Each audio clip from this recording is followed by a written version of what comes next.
या बातमीपत्राचं प्रायोजक आहे पूर्व विभागातील नावाजलेले उद्योजक श्री राजय्या प्रभाकर गज्जाम यांचे प्रभाकर स्टील, प्रोप्रायटर राजय्या गज्जाम, 94 3059 1259.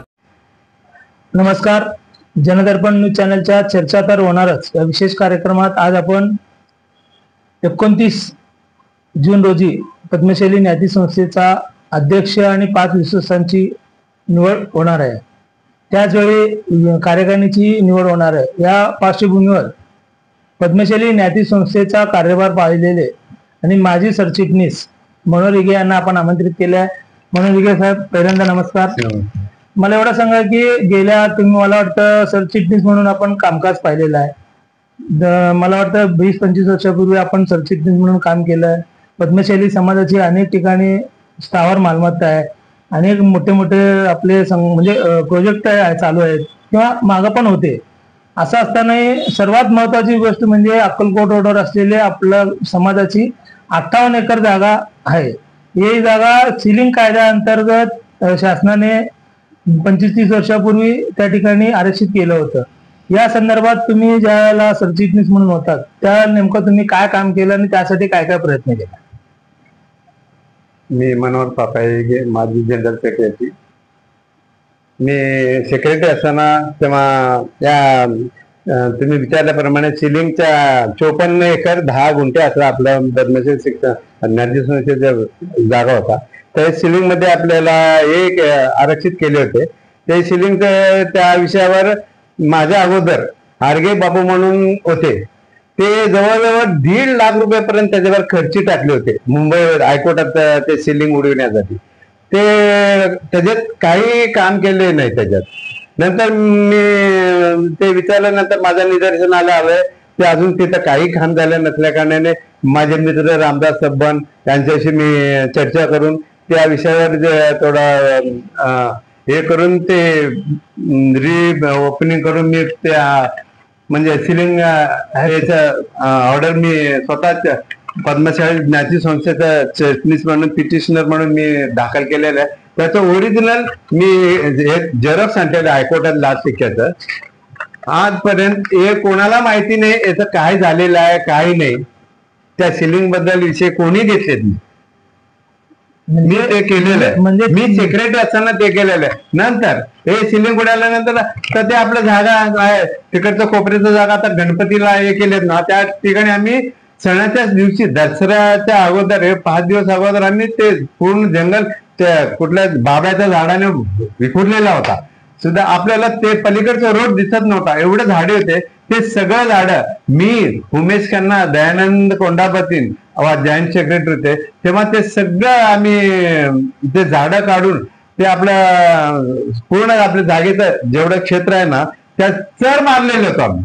त्या चर मारताना त्या तिकडले जे आता जे अतिक्रमण झाले ना ते लोक आमच्या बुलडोजर आणतात ना ते त्याच्यात समोर आता झोपलेले होते तरी सुद्धा त्यांना दमदाटी देऊन त्या बुलडोजर त्यांच्यावर अंगावर घेण्यात येतपर्यंत आम्ही गेलो होतो. म्हणून ते सरकले होते. तिथं तेवढं आपल्याला म्हणजे एवढं अतिक्रमण केव्हा झालेलं नव्हतं. सीमा निश्चित केला होता. सीमा निश्चित करून आम्ही चर मारून ठेवलो. नंतर आम्ही आमचा कालावधी संपल्यानंतर आम्ही घरी बसलो. त्याच्यानंतर खालीलचे जे काय असतात ना पदाधिकारी त्याच्याकडे दुर्लक्ष करून फक्त पैशाचं उत्पादन म्हणून ते एका वरच्या आपल्या गणपतीचे सेट मारले. मारता म्हणजे कसं मारलेत तेवढं जागा पुन्हा त्या कोपऱ्याचे जवळजवळ 1.5 एकर असं चौकट पट्टा सोडून ते तुम्ही पत्राचे शेड मारून म्हणजे एखाद्या दुसऱ्याच्या माणसाला म्हणजे अतिक्रमण करायला तुम्ही त्यांना संधी दिला. आज अतिक्रमण झालेलं आहे तिथं. त्यांना ते अतिक्रमण उठवण्यासाठी आपल्याला काय काय करावं लागतंय हे सुद्धा त्या आत्ताच्या लोकांना कुठलंही चिंता नाही. ते काय म्हणतात बघा तेलुगूमध्ये म्हण आहे ते चुकीचं म्हण आहे. म्हणून त्यांना समाज म्हणून काही सुद्धा त्यांना हे नाही फक्त बघतात. आम्ही किती वेळा सांगितलं अतिक्रमण व्हावं कोण करणार त्यांच्याशी कोण भांडणार असं म्हणत ते दिवस निघाले. आज इतकं तिथं आता अतिक्रमण झालेलं आहे आणि ते करताना आम्ही प्लॅन सुद्धा काढलेलं होतं. दोन्ही बाजूने मध्ये रस्ता सोडून दोन्ही बाजूने शॉपिंग सेंटर काढावं. आता जे बघा आता ते लालवाणी का पंजवाणी कोणतरी येत आहे तिथं मार्केट काढलं ना तसं काढण्यासाठी आम्ही काय मी आणि उमेश खन्ना त्या दिवशी जनरल मिटिंगच्या लास्ट जनरल मिटिंगला आम्ही त्याचा नकाशा काढून ठेवलो. म्हणजे दोन्ही दुतर्फे आपले दुकानं काढायचे शॉपिंगला आणि मध्ये रोडला सोडायचा. पुढच्या कालावधीत ते रोडला मागणी असल्या तर त्यांना आपण घेऊन टाकू या हिशोबाने आम्ही होतो. परंतु ते पुढच्या कार्यक्रमात न करता ते स्मशानभूमीचं कोणी लक्ष दिलं नाही. आम्ही सेक्रेटरी असताना ते बगीचा आहे तेव्हा बगीचा मी 3 वर्षाचा बगीचा कॉर्पोरेशनचा माणसाला घेऊन मी एकदम टकाटक बगीचा ठेवलो. माझ्या नंतर कोणी लक्ष दिले नाही. बगीचाचं अधोगती केलं तिथं. मला काय किती सांगू याबद्दल. मला छोटस विचारायचं आहे की आता आपला 54 एकर आपलं जे 10 गुंठे आपली जागा आहे, आपल्या या जागेवर आपण सीमा निश्चित करून आपण चौ बाजूने आपण बंदिस्त बांधकाम करू शकत नाही का? याचा तुम्ही चांगला प्रश्न विचारलात. याच्यात काय झालंय, मध्ये एक मेडिकल कॉलेज काढण्यासाठी 25 एकर जागा लागत होता. 25 एकर जागा लागताना आपलं ते जागा निश्चित करून 25 एकर तिथून जवळजवळ 15 एकर पट्टा, इकडचे 10 एकर असं एकूण आता ते मोटर हे आलं ना, हे सगळं असं धरून 25 एकरचा जागा आपण निश्चित करून मेडिकल कॉलेजसाठी देण्यासाठी आपण मंगळ काय म्हणजे मंदिरात एक मिटिंग सुद्धा घेत होतात सलग ना. म्हणजे आपल्या सहकारी रुग्णालयाने आणि ते काय झालंय, ते शिक्षण संस्थेला काहीतरी आपले मोठे लोक लिहून दिले म्हणे 13 एकर कुठल्या तरी काय, ते मला सुद्धा तेवढं हे नाही. तो तेव्हा गोपना आडवा आला, ते तुम्ही करायचं सगळं बांधून आम्हाला द्या, ते आम्ही चालवतो असं म्हटल्यानंतर हे मेडिकल वाले म्हणजे आपले सहकारी रुग्णालयाचे म्हटलं आपण बांधून त्याला देण्यापेक्षा याच्यातून आपण उघडून टाकू ते विषय तिथंच बाहेर काढण्यात आलेला आहे. हे असल्या पद्धतीचे आपले समाजाचे लोक म्हणजे समाजाची प्रगती होताना पण काही जण आडवा येतात असं तुम्हाला म्हणतात. समाजाची प्रगती नको आहे आता. त्याच्यात जे काय मला मिळेल मीच खावं, त्या हेतूचे लोक तिथं उभारल्यानंतर काय करणार. आता बघा, पूर्वी तुम्ही म्हटल्याप्रमाणे एवढं समाज आहे. आता 6 विश्वासाला माझ्या म्हणण्याप्रमाणे कोणी असं येण्यासारखं नाहीये. 6 विश्वास म्हणजे कसा असायला पाहिजे, एक होतकरू आणि समाजाचा बांधिलकी असलेला, समाजाबद्दल आदर असलेला माणूस, मला एकही दिसणारा आणखीन एखादा असलं तरी त्या मीटिंग मध्ये तरी येणार नाही. आपला विषय कसा आहे, मीटिंग मध्ये येणाऱ्या यांनाच आपण विश्वास म्हणून घ्यावा किंवा पंच म्हणून घ्यावा असं आपलेच लोक म्हणतात. ते सुद्धा बरोबर आहे. तर म्हणजे आपली बाजू सक्षमपणे मांडणारा विश्वस्त असावा असं तुम्ही म्हणता. सक्षमपणे हे पूर्वी होते. पूर्वी कसं होते, समाजाबद्दल आदर आस्था असलेले लोक होते, भांडत होते, मग आपण समाजासाठी काहीतरी करावं म्हणून ते लोक करत होते. आता तसले कोणी आपल्याला दिसणार नाहीत. एखादं असलं तरी ते लोक येत नाहीत, कारण ते तुम्हाला सांगतो चिक्कल झालेलं आहे. म्हणजे गंध नाल्यासारखं झालेलं आहे आपलं आपला ज्ञाती संस्था. म्हणजे तिथं जाऊन बदनाम करून घेऊ नये म्हणून लोक जात नाहीत. आता आहेत लोक काम करणार आहेत, परंतु तिथे सुद्धा त्यांना आपण 6 जण, आपण किती 6 जण ना, 5 विश्वास मधलं ना 1-2 विश्वासात चालतंय, 3 विश्वास मौनी काहीही बोलत नाहीत. मग तसला विश्वास तुम्ही घेऊन काम कसलं करणार, त्यांच्यावर अपेक्षा करणार. आता सध्या जे आहेत, आम्ही त्यांच्या सगळ्यांना घरी जाऊन आम्ही त्यांना लोकांना आणलो पाहिजे म्हणून. ते सगळं जाऊन मौनी जा बाबा झालेत. आता नावं सांगू नये, कोणी सुद्धा 3 निष्क्रिय काम करणार आहेत, 2च आहेत. ते 2 ठणठण उड्या मारून म्हणजे सत्ता चालवा लागली.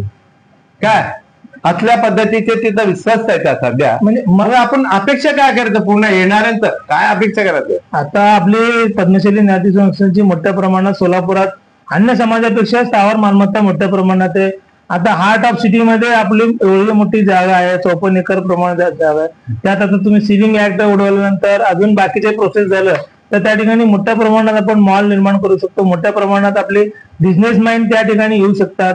आपले प्रोजेक्ट जर चांगल्या पद्धतीने असेल तर अनेक संस्था त्या ठिकाणी गुंतवणूक करून समाजातील अनेक लोकांना त्या ठिकाणी रोजगार भेटू शकतो. आत्ताचे अध्यक्ष जर यदा कदाचित तुमच्या मनाप्रमाणे आलं तर त्यांच्याकडनं काय अपेक्षित होणार. बघा ना, आता ते तुम्ही रोड दिला, बांधला रोड दिला, आज न उद्या होईल. त्या रोडच्या प्लॅन प्रमाणे तुम्ही एक शॉपिंग मॉल घाला ना, म्हणजे आपले टेक्सटाईल वाल्याचं गोडाऊन घाला. आम्ही ते सुद्धा तेव्हा मानलो होतो की आपल्या टेक्सटाईल वाल्यांचं इकडे तिकडे विकण्यापेक्षा आपणच सगळे एक एक दुकान घ्यायचं. होलसेल वाले जे पर्यावरण असतात ना ते इथे येतात, कोणाकडे कुठला माल आहे ते एका ठिकाणी घेतात, घाट बांधतात, ते घेऊन जातात. या हिशोबाने आम्ही सुद्धा ते मार्केटिंग सुद्धा आम्ही विचारपूस केलो. काही गड्डमसारख्या पेंटापा गड्डमसारख्या सुद्धा मी जाऊन बोलले ते होत नाही. पूर्वी आता कोऑपरेटिव्ह मध्ये इन्कोटेक्स म्हणून एक होता आणि दुसरा म्हणजे कापड अजून फेडरेशन होता, कापड फेडरेशन होता. असं चालत होते. पूर्वीच्या लोकांचा दूरदृष्टी होता. आता दूरदृष्टी नाहीये. माझा पोळी भाजा लागणार ना ताऱ्यावर बस असं म्हणणारे आता आहेत. खरं म्हणजे ते दोन्ही बाजूने दुकानं उघडा, काय काय कुठलं दुकानं घालतात. आता त्या सोलापुरात हे या वस्तीला भरपूर डिमांड आहे.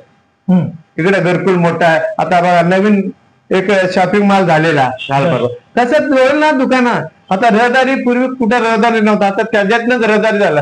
मग एका माणसाने जाता जाता काय तर घेऊन 100 दुकानं पडलं तर 100 वेगवेगळ्या दुकानं पडलं तर लोकांचं वर्दळी होईल आणि आपलं जागेचं संरक्षण होईल. आपलं स्मशानभूमी म्हणण्यापेक्षा ते आपले मस्त चांगल्यापैकी शॉपिंग सेंटर म्हणतील हे पद्मशाली ज्ञाती शॉपिंग सेंटर मस्त आहे. तिथं गेल्याने सुईपासून सोन्यापर्यंत मिळतंय असं एक भास करावं ते नाहीये. जायला पाहिजे इकडं नवी पेठ आता राहिलेलं नाही. खरं की नवी पेठ इथं होत आहे. इथं आपल्याकडे एक कॉलेज आहे. आता कॉलेज रोडला आता तुम्ही बघा ना खंडिंग नगरच्या इथे कसं दिसतंय. तुम्ही बनवा ना. आपला हायता आहे. तुम्हाला पैसे विकून घ्यायचं, जागा विकून घ्यायचं काय नाहीये. बरोबर. अरे नुसतं तुम्ही प्लॅन आखा प्लॅन आखला तर हे करता येत आहे. आता बघा हे भाड्याला दिले. आजपर्यंत आम्ही बी सेक्रेटरी असताना त्यांना म्हणजे जसं यार्डात दुकानं भाड्याला देऊन त्यांच्या भाडापट्टे लिहून घेत होते त्या हिशोबाने मी तयार करत होतो. तेव्हा हेच मोठे लोक आहेत, काही लोक आहेत त्याच्यात ते होता झालं नाही, काय करायला दिलं नाही. आज किती 1200 रुपये 800 रुपये भाड्यानं आपण भाड्याला देता. काय आहे म्हणजे फुकटचं पाहिजे, भाडा देत नाही. आज सुद्धा भाडा तकबाकी म्हणून म्हणतात. कशाला तकबाकी राहावं. आता ते गणपती दिलेलं 20-20 लाख का किती म्हणतात एवढं.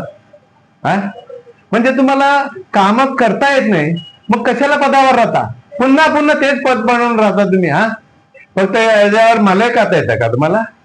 आता केलेलं कामाचं आता म्हणतात स्मार्ट सिटीचे 2.5 कोटी आणि ते कुठला तरी 1 कोटी आणि आमदारचं 50 लाख आणि आपल्या समाजाचे 1 कोटी असं तुम्ही 4.5 कोटी आणला म्हणता. मग 4.5 कोटी तिथं दिसत नाही का हवेत गेलं का दिसायला लागलं वरती हवेत 4.5 कोटी. मग त्या हिशोबाचं का आज बघा ते कमानला दुसऱ्यांचं नाव लावलं. स्मार्ट सिटीचा उद्या उल्लेख केल्यानंतर काय होणार ते. असल्या पद्धतीने कामं करून आज म्हणतात पुन्हा मी अजून एकदा द्या. अरे 20 वर्ष झाले तिथं राहता का. म्युन्सिपल्टीचा कट्टा आहे ते तुम्हाला तिथंच राहता नेहमी. तर का मी सुद्धा सेक्रेटरी होतो पदसिद्ध सेक्रेटरी त्या पुढच्या बोर्डात राहायला पाहिजे. मी म्हटलं तसं असलं तर मी येणार नाही, दुसऱ्याला मी येऊ देणार नाही. तेव्हा अध्यक्ष उमेश खन्ना होते, मी होते. आम्ही पुढच्या बोर्डात मी गेलोच नाही. नवीन लोकांना आम्ही संधी दिलं. अरे नवीन लोकांना संधी द्या. आपल्या समाजाचं लय मोठा समाज आहे त्याच्यात सगळ्याला संधी द्या कामं करायला. तुम्हाला का ठेका दिलेला आहे 20-20 वर्ष त्याच कट्ट्यावर बसता. कॉर्पोरेशनचा फुकटचा कट्टा आहे तुमचा. समाजाला न्याय द्या. उगा समाजाचा ओरबडून खाऊ नका. खालेला पचत नाही. तुम्ही म्हणताय की पद्मशाली स्मशानभूमीचं स्मार्ट सिटी अंतर्गत झालेलं काम आहे. मला एक छोटासा प्रश्न विचारायचा की ज्यावेळेला आपण 20व्या कट्ट्यावर जातो पूर्वी त्या ठिकाणी त्यारलाचा कट्टा असं म्हणायचे. आडम मास्तर पण मोठ्या सभेत सुद्धा बनले की मी मेल्यानंतर मी त्यारलाच्या इतिहासात जाणार आहे, तोडतच जाणार असं त्यांनी समाजाला मोठ्या प्रमाणात म्हणले असताना त्या ठिकाणी आशण्णा इरावतींचा आता जो कट्टा बांधलेला आहे त्याला ते नामकरण केलं हे योग्य वाटतंय. आशण्णा नाही ते गुंडेलीचं नाव दिलं. आता गुंडेलीचं म्हणजे देता येतंय का देता चांगला वाटतंय का. ज्या समाजाचा एवढा मोठा त्याग केलं. आता तुम्हाला स्मार्ट सिटीने एवढे पैसे दिले मग यांचं नाव लावायचं गरज काय तुम्हाला. तुम्ही ते पैसे तुम्ही तिथं नावे टाका तिथं देऊ नका. तुमच्या घरी न्या पैसे. तुम्ही तेच काम केलं. तुम्ही काय त्या पैसे त्यांनी दिलेल्या पैशाने तुम्ही कामं केलं नाही. झालेल्या कामाला नावा लावलात तुम्ही. तुम्ही काय ते पैसे कट केलेले नाही, आमचा असा ब्लेम आहे. म्हणजे आता स्मार्ट सिटीत एखादं सरकारी काम केलेले लोकार्पण कोण करतात हो? सरकारी माणसं. मग काय केलं परवा तुम्ही संस्था करते लोकार्पण, त्यांना दाखवायचं असेल, त्यांना दाखवायचं 4.5 कोट तुमचे होते का? समाजाचा 1 कोट आहे, तेवढंच करा ना तुम्ही लोकार्पण समाज. अरे स्मार्ट सिटीतलं काम त्यांच्याकडून करून घ्या. ते नव्हते का? महापौर नव्हते का? जे निधी आणले ते नव्हते का? ते आमदार नव्हते का? त्यांचं नाव टाकायला तुम्हाला का कमीपणा वाटत होता? मी केलो म्हणून हे पुछारकी महाराज आहे का? अरे लोकांना समजतंय तुम्ही काय करायला लागला. असं समजू नका की मी केले म्हणून समजलं तर लोक येडे नाहीत. लोक कुठतरी फेडायला पाहिजे तुम्हाला. नाही, मला अजून एक सांगा की आता एवढं होत असताना सुद्धा सुरेश प्रभूने पुन्हा एकदा मी चांगलं काम केलं यासाठी मला अध्यक्षपदाची पुन्हा एकदा संधी द्या. चांगलं म्हणजे काय केलं सांगा ना. चांगलं काय केलं? मोठे प्रकल्प चालले. 4.5 कोटीच तिथं दिसत नाही. दाखवा 4.5 कोटीचा मी चांगला म्हणतो. कुठं तुम्ही एवढं मोठ्या संस्था आहे आपला. अरे तुम्ही कुठला चॅरिटी केला हो समाजाच्या विद्यार्थ्यांना? समाजाचे विद्यार्थी एवढ्या मोठ्या 98% परवा एक बघितलं 99% पडलेल्या एका विद्यार्थ्याला. अरे तुम्ही फक्त त्याला एक श्रीफळ द्या हो, एक गुलाबचं पाकळी तर द्या त्याला. तुम्ही ते सुद्धा करत नाही त्या विद्यार्थ्यांना. अरे आपल्या समाजात जेव्हा एका चांगल्या विद्यार्थ्यांना प्रोत्साहन दिलं तर त्याला वाटतं मी माझ्या समाज मला काहीतरी केलं म्हणून त्याला अभिमान वाटतं. तो पुढे शिकून तो समाजासाठी काहीतरी करायला जातो. तुम्ही ते करत नाही, स्वतः काही नाही पण दुसऱ्याला बी करायला देत नाही. अरे असं म्हणजे उद्योगपती असलं तर त्यांना सुद्धा हे करा. म्हणजे प्रोत्साहन दिलं ना नवीन येतात. तुम्ही उद्योगपतींना थोडवायचं, फक्त त्यांच्याकडे देणग्या घ्यायचं. कुठला ब्लॅकमेल करून त्यांच्याकडे देणगे घेतात मला माहिती नाही, परंतु देणगे घ्यायला हुशार आहेत. पण ते देणारे सुद्धा कसं देतात मला हे कळलं.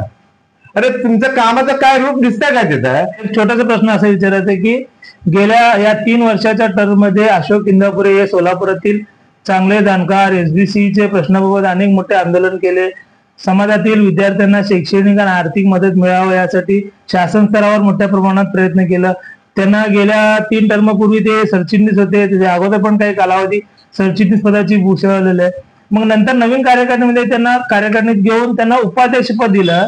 उपाध्यक्षपद दिलं असताना म्हणजे समाजाने त्यावेळेला मोठ्यापणे दिलं. त्यावेळेला त्यांनी 1 वर्षानंतर उपाध्यक्षपदाची राजीनामा दिलाय का स्वतःहून त्यांनी नको म्हणलंय आणि किंवा स्वतःहून त्यांना काढलंय हे काय माहित नाही. मग असे माणसं जर अलिप्त होत असेल तर समाजाची प्रगती कशी होईल? तेच म्हणतो. नाही तर काय फक्त मी युगो चाललंय सगळं मीच करणार.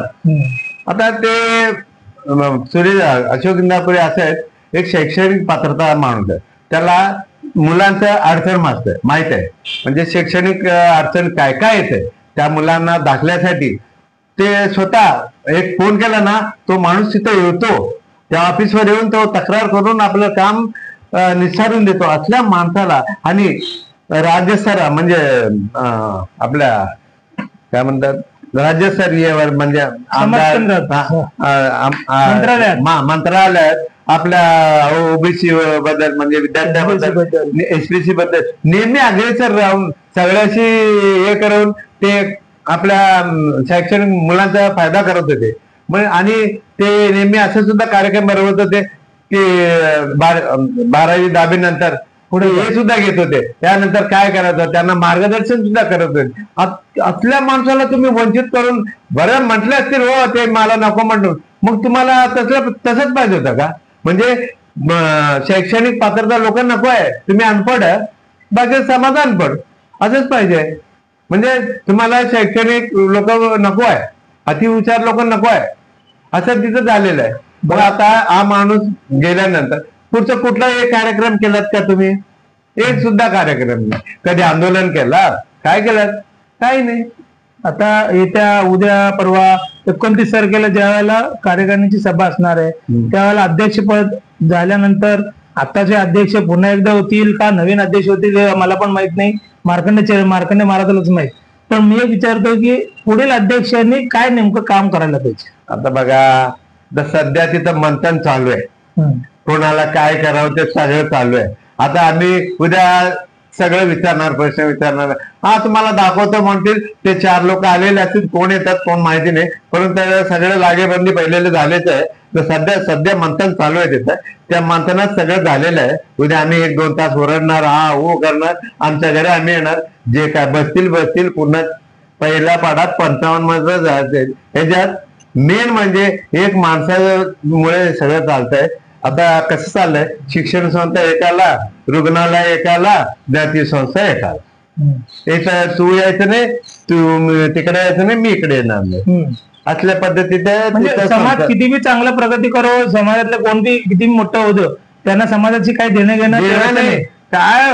काय देणं आहे त्यांना? फक्त आज एवढा समाज आहे, तुम्ही काय केलं हो चॅरिटी सांगा ना. मला म्हटलं वारंवार तेच म्हणायचं, एका विद्यार्थ्याचा सत्कार केला का, त्यांना आपल्या काय स्कॉलरशिप दिलात, काय दिलात तुम्ही? स्कॉलरशिप तर द्या हो, 1-2 हजारचं द्या, 10 विद्यार्थ्यांना सीमित करा. 10 विद्यार्थ्यांना आम्ही देतो म्हणून तेवढं तर करा. समाज आहे, समाजातले गरीब लोक भरपूर आहेत, त्या लोकांना शिष्यवृत्ती म्हणून द्या. आता बघा मोठे मोठे चॅरिटीवाले, आता दगडूशेठ गणपती आणि आहेत ना, ते चॅरिटी म्हणून कसं शिष्यवृत्ती देतात, फंडिंग देतात. तुम्ही काय केलात का? फक्त काय नाही, त्यांच्याकडनं आणा यांच्याकडनं, त्या कामाचं रूप नसतं, काय नाही, फक्त देणग्या वसुली करत एवढंच राहिलंय. परंतु आपल्याकडनं काही द्यायचं नाही. अरे तुम्ही ते नारळी पौर्णिमेच्या भंडारा करता, दुसऱ्या दिवशी 300 लोकांचे जेवण करता, ते सुद्धा पातळ त्या 2 वाजेपर्यंत संपला की सगळा नाकलून देता. हे कुठला तुम्ही जेवणाचा कार्यक्रम करता? करू नका ना ते सुद्धा. नाही, आता आपण जे आता सोशल मीडियामध्ये जे आपण पद्मशाली समाजातील दुरावस्थेबद्दल बोलतोय, काही जणांना वाटतं की आमच्या समाजाची इज्जत तुम्ही बाहेर काढायला लागलो, असं त्यांचं म्हणणं असतं. इज्जत कुठे करायला लागलो आम्ही? इज्जत कशाला? आम्ही काम करायला सांगायला लागलो, तुम्ही चॅरिटी करा, म्हणजे लोकांचा उद्धार करा. समाजाच्या लोकांना आम्ही करायला सांगतो, दुसऱ्यांना कोणाला तरी करायला म्हणत नाही. आपले समाजाचे वंचित लोक आहेत, गरीब लोक आहेत, त्यांना तुम्ही काहीतरी करा. तुम्ही देणग्या आणताना त्यांना कुठं द्या, फक्त जमाच करायचं. काय दुकान आहे, काय इस्टेट आहे, रुग्णालय, आता आमचं घर तिथंच आहे, आमचे पत्रे काढता होईना, तुम्ही 3-3 वेळा पाडून बांधा लागलात. हे असलं कुठलं हो? मजबूत बांधकाम पाडून बांधा लागलात म्हणजे कोणाचे पैसे काय करता? अरे चॅरिटी करा, चॅरिटी करा समाजाच्या वतीने. समाजाचं नाव समाजाच्या लोकांनाच करा की, कारण 10 हो. आज आमचं छोटस, मी इलामा मंदिरचं ट्रस्टी आहे. आज तिथं काय चालतं माहिती आहे का? दरवर्षी लग्न सोहळा आहे आणि विद्यार्थ्यांना गणवेश वाटप आहे, पुस्तक आहे, वयाचा वाटप आहे आणि मोतीबिंद ऑपरेशन करतो वर्षातून एकदा, आरोग्य शिबिर घेतो दर वर्षाला. हे सगळं आम्ही उपक्रम राबवतो. किती छोटा मंदिर आहे हो ते. छोट्या मंदिराला मी एवढं कार्य करू शकतो, तर आम्ही तिथं करू शकतो. मी सेक्रेटरी असताना तेव्हा स्पर्धे लावले होते. 1 नंबर 2 नंबरचे विद्यार्थी आलेल्यांना आम्ही पाकिट देत होतो, काय तरी 500, 1000, 1500 असं देत होतो. काय तर प्रोग्राम करून मुलांना प्रोत्साहित करत होतो. आता कुठला कार्यक्रम हो तुम्ही केलात? एक तरी प्रोत्साहनपर कुठला कार्यक्रम एक दाखवा मला. चला, शतक महोत्सवी पर्व कार्यक्रमाचं काही शतक महोत्सव तुम्ही काय केलं? स्वतःसाठीच केला का? कोणाला माहिती नाही. ते कोण आनंद घेतलेत कोणाला माहिती नाही. आम्ही समाजाचंच आहे, मी कधी गेलो बी नाही. आता समाजाचं म्हणता ना, समाजाचं मी परवा नाहक मी बळी गेलो, तेव्हा समाज काय केलं आमच्यासाठी? तुम्ही समाजाध्यक्ष होता, तुमच्यामुळे आम्ही आज गेलो. मी असं माझं म्हणणं आहे. मी आमच्यासाठी तर काय केलंच नाही, तुमच्या भाषेच्या तोंडाच्या मुळे आम्ही नाहक तिथं सभाचे दिवस काढला. आता ते चेअरमन दिवस काढायला लागले, ते 1 वर्ष झालंय. समाजाचंच आहे ना ते दवाखान्याचं, ते आपण सगळे समाजाचेच आहे. बरोबर, सगळे पैसे काढले, कोणाची तक्रार नव्हता. तुम्ही फक्त केवळ तुमच्या भाषेमुळे तुमचं काय झालं असेल ते आपले आम्हाला तिथून काय तर प्रयत्न केला का बाहेर पडण्याचा? मी स्वतः माझ्या एक काहीतरी मला काय सुचलं काय की माझ्या एका पत्रानं मी बाहेर पडलो. माझ्या पटवर अजून 4 जणांना बाहेर काढलो. म्हणजे तुम्ही समाजसुचक दाखवला म्हणून मी आज बाहेर आहे. मी एवढं नाहक आम्ही जेल बघलो माहिती आहे ना. मग आमच्यासाठी समाज काय केला? तेव्हा एक पाऊल उचलला का आमच्यासाठी? उचला की नाही? तुम्ही त्याबद्दल छक्का वाटला. एक आमचे एक नेते होते, छक्का वाटले मी काम केलं म्हणून. मग आम्ही आत गेल्यानंतर तेव्हा वाटलं नाही बाबा बिचारे सगळे गेलेत, मी त्यांना काय तर करू, काय वाटलं नाही तुम्हाला? हे असले तिथं गोळका कामगार करायला लागलेत. कुठं समाज सुधारायला पाहिजे? मग पद्मशाली ज्ञाती संस्थेचे माजी सरचिटणीस मनोहर हिगे यांनी आपल्या पोटतिडकीने आपल्यावर घडलेली घटना आणि समाजात यापुढे काय नेमकं काम व्हायला पाहिजे या संदर्भात आपल्या जनदर्पण न्यूज चॅनलच्या चर्चा तर होणाऱ्या विशेष कार्यक्रमात आपली भावना व्यक्त केली आहे. त्यांच्या भावनेप्रमाणे तर सोलापूर शहरातील आपल्या पद्मशाली समाज बांधवातील अंशतः का होईना पण काम जर झालं तर भविष्यात पद्मशाली समाजातील विद्यार्थी अनेक शैक्षणिक मध्ये प्रगती करतील, उद्योगामध्ये प्रगती करतील. कारण आपली स्मशानभूमीची जी जागा आहे त्या जागेमध्ये विकासात्मक गोष्टी त्यांनी सांगितलेल्या आहेत. त्याचा जर सदुपयोग झाला तर सोन्याहून पिवळं असं म्हणायला काही हरकत नाही. आपण या ठिकाणी वेळात वेळ करून आलात त्याबद्दल मी चॅनलच्या वतीने आपला आभार मानतो. धन्यवाद. जुना पुणे नाका, वसंत विहार, सोलापूर येथे जर्मन येथील अत्याधुनिक 3T MRI टेस्ट कंपनीचं मशीन सोलापूर जिल्ह्यात फक्त SS बलदबा हॉस्पिटलमध्ये उपलब्ध. या मशीनद्वारे मेंदू, मज्जारज्जू, संधिवात व डोक्यापासून ते तळपायाच्या अंगठ्यापर्यंत MRI मशीनद्वारे सर्व काही रिपोर्ट कमीत कमी वेळेत, स्कॅन टायमिंग, MRI मशीनचा कमी आवाज, मशीनचे इमेज क्वालिटी अतिशय सुपेरियर, रुग्णाला तपासणी वेळी वाटणारी भीती लक्षात घेऊन 70 सेंटीमीटर एवढे ओपनिंगची सोय, अत्याधुनिक सॉफ्टवेअर बसवल्यामुळे सोलापूरकरांची उत्तम सोय. याशिवाय बलदबा fertility point test tube baby सेंटरच्या माध्यमातून गेल्या 10 वर्षापासून IVF अर्थात वेंधत्वावर समुपदेशन, वेंधत्वावर अत्याधुनिक ट्रीटमेंटची सोय. यासह वैद्यकीय उपचारासाठी SS बलदबा 24 तास सेवेत. न्यूरोसर्जन डॉक्टर सचिन बलदबा, स्त्रीरोग तज्ञ डॉक्टर संपत बलदबा, स्त्रीरोग तज्ञ डॉक्टर प्रतिभा बलदबा. पत्ता SS बलदबा हॉस्पिटल, वसंत विहार, जुना पुणे नाका, साई सुपर मार्केट जवळ, सोलापूर. मोबाईल क्रमांक 8975 54 31 67, 86 69 73 21 82, 90 67 77 00 15.